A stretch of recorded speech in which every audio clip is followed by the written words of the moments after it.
శ్రీమదఖిలాండకోటి బ్రహ్మాండ నాయకుడై పొరుగుబాడు గ్రామంలో వేయించేసి ఉన్న శ్రీ సీతారామచంద్ర స్వామి యొక్క ఆలయ ప్రాంగణంలో వేయించేసి ఉన్న శ్రీభూ సమేత కళ్యాణ వెంకటేశ్వర స్వామి యొక్క సప్తమ వార్షిక బ్రహ్మోత్సవంలో భాగంగా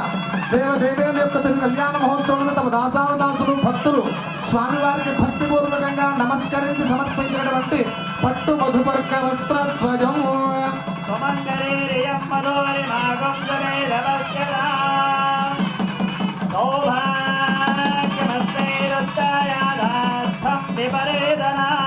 అలాగే దేవదేవేల యొక్క కళ్యాణ మహోత్సవనందు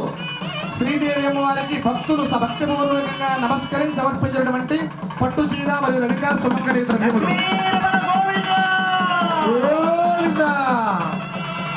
ఓం శ్రీ